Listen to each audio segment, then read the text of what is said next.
Ordinary People was your first published work? Mm-hmm. Right. Really? Did you have a hard time getting it published? Well, I thought so, but then they told me later, no, you didn't. Oh. The third publisher that looked at it took it. Okay. It So- actually That's began good. as a short story, Yeah, though, it that you did. entered in a contest. Oh. Yes, and I just couldn't put the people down. That's what always happens Yeah. to me. I like the medium of the short story, but I'm never done You at couldn't the say end of goodbye. the short story. It's like, well, yeah, but then there's all this stuff that happened later, and so that's kind of how it happened. for me. Ordinary People, as well as so many of your other works, really have at the heart of them the question of family. Yeah. What's functional and what's dysfunctional. Could you talk a little bit about why that informs your work so much? I don't know why, but people are always asking me. Plus, they're always asking me, why do kids always die in your books? And I go, they do? They go, yeah, they do.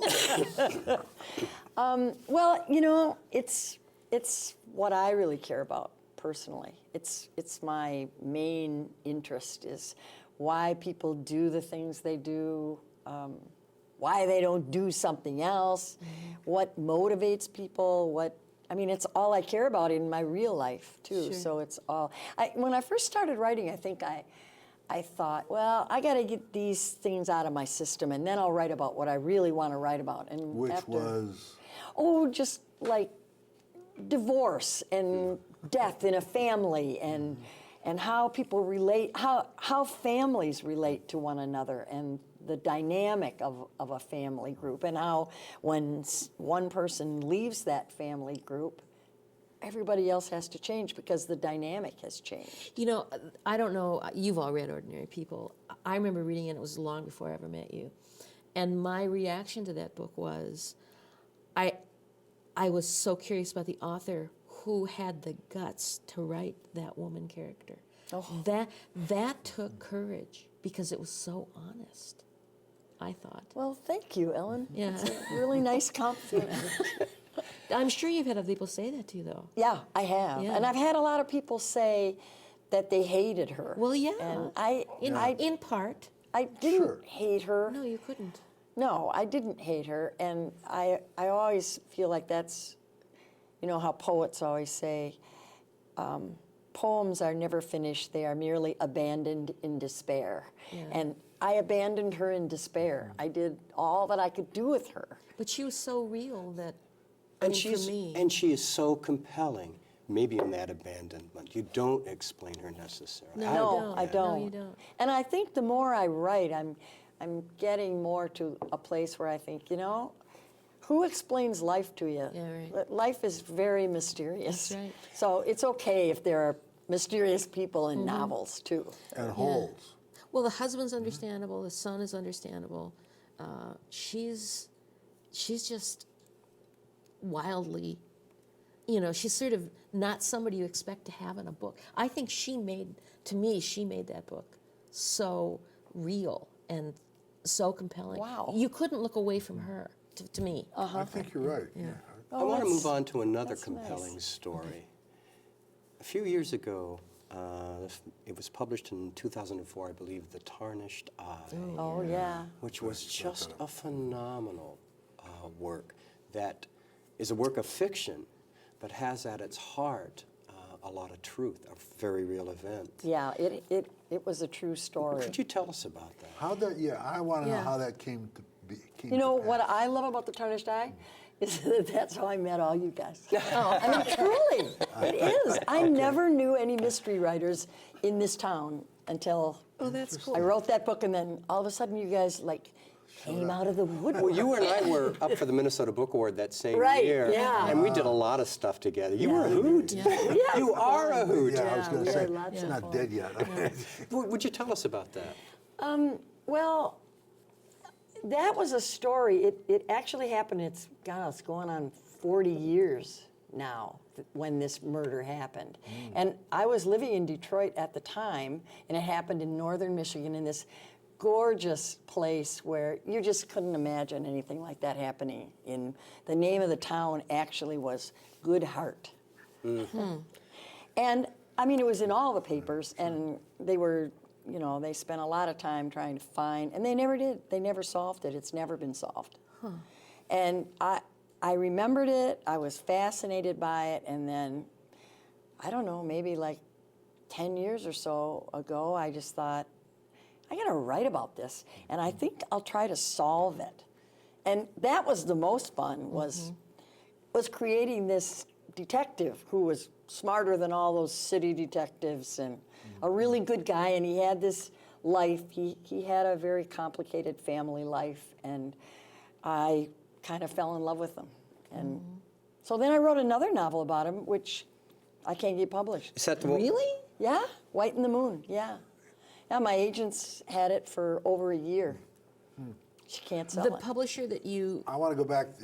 okay. I'm more interested right now in Okay. Tarnished Eye. Did you solve it to your satisfaction? Yeah, I did. And was there, when you pointed finger at the end, was there any Reason? fallout from Or that? ramifications. Yeah, there was. Actually, I met a lot of very interesting people through that. The caretaker of the group of cabins, that was one of the cabins where these people were murdered, he wrote to me. And he said, you know, you're wrong. I'll tell you who did it. I mean, there's all kinds of theories. Okay. This is the guy who did it. And I've read all about this guy, this real guy, and I think Judith, I no. don't think he did it. I actually think the guy that I said did it actually did it. And there's a course. few people who agree with me, but most people don't. Really? Oh, Yeah. that's Well, interesting. it's your Yeah. book. Yeah. Well, a lot. You know what happened in the actual murder was that the police went after the business partner, Right. and the business partner kept saying, "No, I didn't do it. I'm a thief, and I'm crooked, but I am not a murderer. I did not kill these people." And they actually kind of hunted him down for about 7 years. And at the end of 7 years, he committed suicide. And when he committed suicide, half the police force said, case closed, the guy knew we were going to get him. And the other half said, we never had enough evidence on this guy to ever convict him.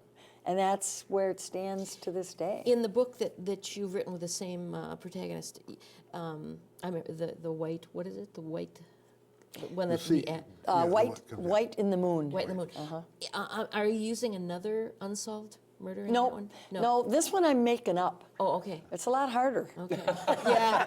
as you guys know. Yeah. You know, I found it interesting on that you have indicated that one of your favorite quotes is from Iris Murdoch, and it goes like this: "There is no order in the world. There is only chance and the terror of chance." And when I look at ordinary people, and when I look at Second Heaven and Aaron's and The Tarnished Eye, I see that idea, that theme running through them all. Right, it is. It does, and I think I really believe that. I mean, that really resonates with me. That life is so mysterious, and you just can't know all the things that are going to happen. And you That's can probably go along good, and though. think you do know, but guess what? You don't know. You don't know. It's probably good, though, that you Let's don't talk know. about the, Oh, movie, yeah. the movie adaptation. Did you like it? Of Ordinary People. Of Ordinary People? Yeah, I loved it. did? I thought it was a great adaptation. I thought he did a really good job. Okay. That was an interesting conversation you guys were having. I have my own little pet ones that I think are. Oh, yeah?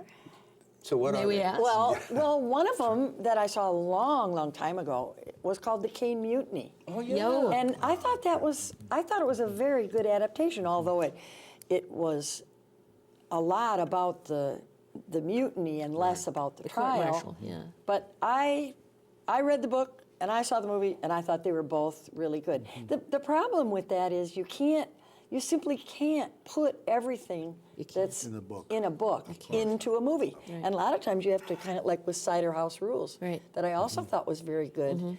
It's just a very narrow part of the actual book. And I think that John Irving, and he did the same thing with a newer book, Widow for a Year. He just took a section of it and let the rest go, because you really can't do the sprawl. No, of you a book, can't. you know? You can't. And a movie is so much more focused. Every scene has to hook into the spine of the story. And that's what I love about, that's the freedom of That's a nice way of writing a putting it. novel. It is. Every scene You don't has have to hook have in its- everything like the connecting, ribs. you know?